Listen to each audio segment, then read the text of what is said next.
Huge shout out to Bradley Snow and Andrew Warden for donating at Coffee. If you guys want to donate at Coffee to help support the giant of getting a new PC, go ahead and do that down below.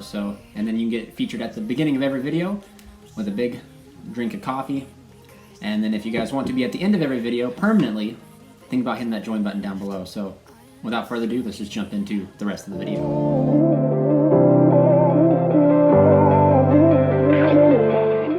What's good, everybody? Charles from TeamCOG coming to you guys here with an updated Plunder Patrol list. So for those out there who don't know, I'm taking this list. Well, I'm supposed to take it to the core TCG locals. However, I'm not going to be able to make it for this week. So the next week, my goal is to take it and compete there. And so that means we have 2 weeks of testing with it and 2 weeks of just, test cans and stuff coming up. So stay tuned for that for sure. So let's just go ahead and jump on into the updated list. They've been a few changes to the main deck and to the extra deck, so I'll showcase those once we get there. Remember, guys, if you guys enjoy this playmat, check down to the TeamCOG store down below. Get yours today. Use code COG5 to get 5% off your order, and stay tuned for our future mat that's going to be dropping on Hallows Eve. If you guys follow us on social media, which of course is linked down in the description below as well, you guys should be able to see some updates of what that mat is going to look like. And it will evolve into a 2-player playmat, so stay tuned for that as well. So let's just go ahead and jump into the profile. Enough self-selling and all that type of thing. So we're going ahead and playing 3 of the best plunders, which of course is 3 Whitebeard. This card is just remarkable. I'm not going to really go too much in detail. It floats from deck, which is really important. It's a quick effect to allow you to tag out on your opponent's turn into an attribute they have on their field or in their graveyard. It's pretty good. 3 Redbeard. Redbeard is pretty solid as well because Redbeard allows you to equip itself, which all the plunders need cards equipped except for Liss and Blackbeard. Liss can activate its effect without being equipped, but Brawn and Morik require Plunder Patrol to be equipped in order to be a quick effect, so do keep that in mind. It's also another one of the ones like Whitebeard here that allow you to tag out into an attribute your opponent controls into the corresponding ship. So moving on here, we're still technically, there's not really much has changed with the main deck lineup of Plunder Patrols. There's only 12 of them, so you've got to play 12. Excuse me, there's only 12 of them, so you have to play all 12. This golden here is a phenomenal starter and extender. Do take note, you're only locked into plunders when you revive her from the graveyard. You can pitch anything from your hand to summoner and you're not locked into plunders. It's only when you revive her from the graveyard that you are restricted to plunders. Same thing can be said about blue Whitebeard here. Whitebeard only restricts you into plunders if you use his effect, so do keep that in mind. 3 Bluebeard. I really like Bluebeard. I know a lot of people are like, the second effect does not come up, but I'm really tempted to always use the second effect. For better or for worse, I always try to use it. But it's a really good extender that allows us to make our Synchros or links. It's just really good. Moving on, we're no longer playing the Undying Engine. Instead, I am choosing to test out 3 dangers, 3 of the best dangers, Jackalope, Nessie, and Snick, or Tsuchinoko. So in theory, what the theory with this is that they pitch the cards from your hand, such as Whitebeard, Golden Hair, Bluebeard, and then they draw you a card. They proc off things like Whitebeard in the graveyard once discarded. They put a dark in the graveyard to make emblem to get you Morik out. And then, like I said, they're just free discard. They're just walking upstarts with free in a deck that likes things being discarded. So it's pretty, in theory and in testing so far, it's been really good. I can't really complain. But yeah. Like I said, this is the 3 that I'm playing now. No more Undying.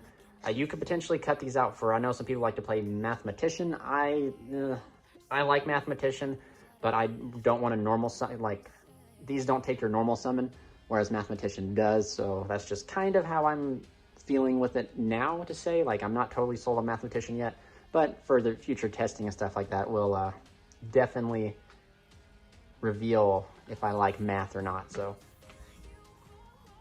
foreshadowing for a future deck profile coming up later, guys. Finally, for the main deck monster, playing 3 Silent Angler. So I've noticed some builds out there only played the Plunder Patrols. That's it for monsters. They don't play any of the extenders, such as like Silent Angler and Shatana or anything like that. I think you have to play an extender because like the deck, like Totally Awesome is such a powerful card. Aurora Whale is such a powerful card. Risen such a powerful card. You just can't count on opening Bluebeard alone, and you want to do that. You want to get to one of your explosive cards, such as Risen, Aurora Whale, on turn 3 and turn 1. Super easy, but if you play, you have to play some form of extender, and I think Angler is. That's also why I do like these 3 dangers here, They are like, they do so much. They're extenders, they're discards from hand, they're draws. They do like 3 things for the deck that Mathematician only does 1 for. So, I mean, another try to swing you into the way of the 3 dangers. You could even play a higher count if you wanted to. But enough of the dangers. Well, I guess in theory, if you didn't want to play Angler, you could play more dangers, but I enjoy Angler. Do take note, and this is something that people have a question about. If you use Silent Angler, you cannot special summon from your hand for the rest of the turn. So just play smart, guys. Don't, if you have like Bluebeard in your hand, don't try to, like, you know, do Bluebeard in the dangers first before you summon the Angler, because Angler only requires you if you control a water monster. You can special summon it, so your entire deck is water, so just play smart. Don't restrict yourself because of Angler's restriction, and then still have like dangers in hand, because then you're just locked out of the dangers, and that's not a good play, guys. Really, not a good play. Just play smart. Now for the hand traps, we'll just kind of breeze through them real quick. 3 Ash, and still playing the 3 Veiler, because again, you want to have a responsive card to draw off Blackbeard, and if you draw like Infinite Impermanence, you can't activate it because you have Monster on field. So I wanted to affect Veiler, and also it's pretty easy to change these out. Although these 6 hand traps are really interchangeable depending on format. Drone Lockbird, Ogre can be in the side deck, and you can just side them out depending on the matchup. But Ash and Veiler pretty much touch everything and can shut enough things down. You incorporate these 2 with like a Blackbeard on field, you practically have like 3 forms of interruption, which is extremely powerful. And even though like decks like Dinos, Dragon Link, and Infernovals can play through 3 interruptions, you just got to time your interruptions smartly and hope that they are enough. But, you know, it is what it is. If you're not putting up like 7 interruptions, you're not winning. But this deck beats those decks, or has a good shot with those decks, because of its ability to grind and its ability to interact by dodging certain interactions the opponent has for you. So do keep that in consideration. Moving on to the spells, we still are on 3 Shipyard, 3 Ship Shape Ship Shipping, and 2 Emblem. I know people have said in previous videos or the previous deck profile to play 3 Emblem. I choose not to, because even though you do want Plunder's cards in your hand, it is a brick at more than 3. I think this is the correct ratio to play, because, you know, like, we are playing another card coming up that allows you to get access to Shipyard and Ship Shape Ship Shipping more consistently. Emblem is just overall a powerful card because of its equipped effect and because of its actual effect. It'll just make, giving one of the Plunders an additional 500 boost and making it untargetable is super busted in my opinion. That's it for the Plunder cards. I guess really I don't need to touch more based on these. Like Ship Shape Ship Shipping is one of the most busted fusions I've ever seen, and same with Shipyard is just a really solid field spell for the deck as well. Discarding, triggering off effects, your dangers, your Plunder Patrols, and then having the ability to bounce cards back to reset it is just too good. Moving on, we do play 2 Foolish Barrel of Goods. Foolish Barrel of Goods is pretty much a 5th and 6th copy. Excuse me, a 5th copy of Ship Shape Ship Shipping, 4th and 5th, and a 5th and 6th copy of Ship Shape Shipyard. Excuse me, goodness, so many tongue twisters. Blah, blah, blah. This card is just really good. It allows you to immediately just dump Ship Shape Ship Shipping or Shipyard to practically get their effects for practically free. I mean, that's Foolish Barrel of Goods. A huge shout out to Team King of Games. Watching his Plunder Patrol videos really like pushed me to that. All right, guys, I don't know if you heard that beeping. I'm pretty sure my house is haunted. My Alexa has been going off at the same time for the past 3 days, and we don't know the reason why. So Halloween is the season. If your boy here gets yanked away by a poltergeist, just remember to go on for the crusade, guys. But 2 Foolish Barrel of Goods, 2 Desires. I haven't opted to play 3 yet because I would hate to Desires and 2 Desires. I would much rather Desires into 1 Desire and draw one thing. I've not missed the 3rd one for sure. But yeah, just 2 Desires, you know, draw on your combo pieces, etc. 1 Salvage and 1 Terraforming. Salvage at more than 1 can be a brick. Terraforming, of course, is at 1. It's just an extra form of Shipyard.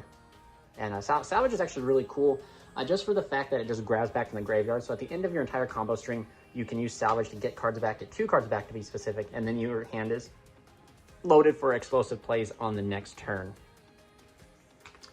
Finally, for the 3 traps, we decided to just go straight for Booty, because Booty is just straight busted.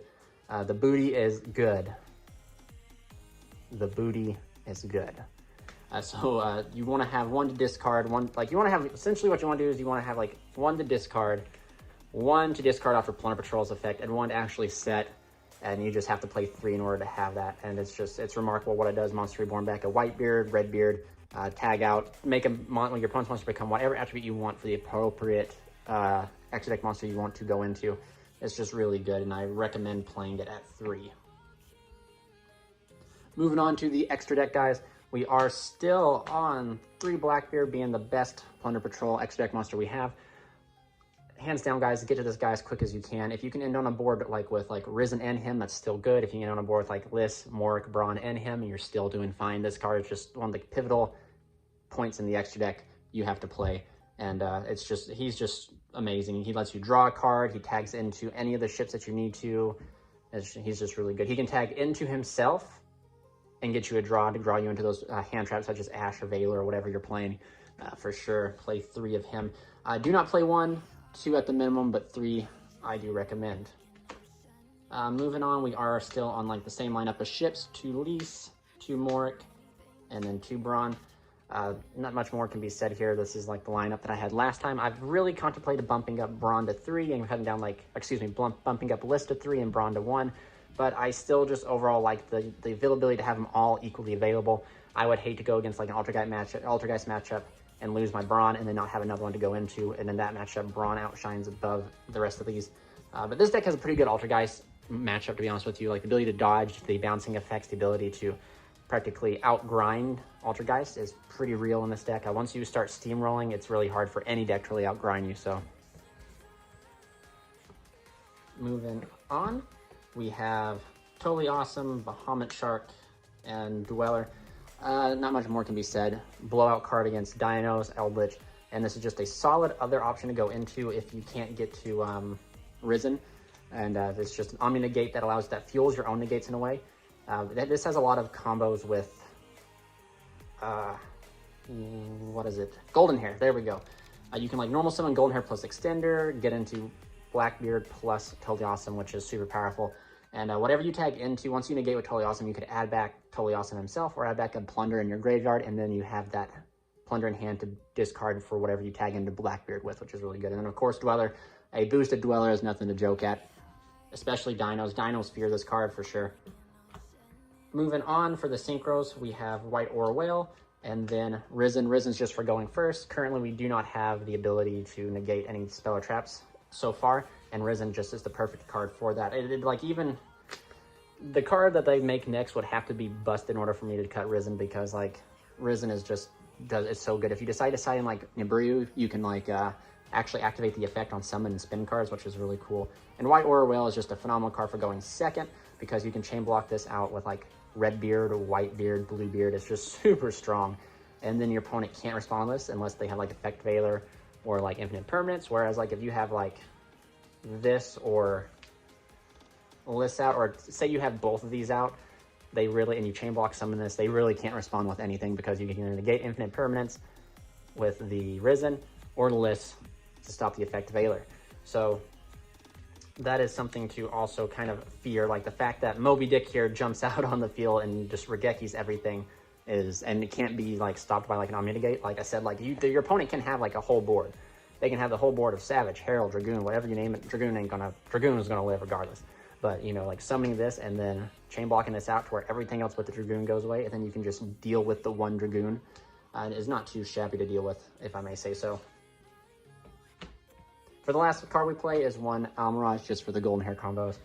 But yeah, guys, so that is it for the updated list. Like I said, I have a duel video coming out Friday. I can't enter into the remote duel, so next week we'll jump into the remote duel, and we'll probably show some test hands, some combo videos, and just some maybe replay of this deck moving forward. So thank you guys so much for watching. Please remember to like and subscribe if you enjoyed this content. This is Charles from TeamCOG, signing out.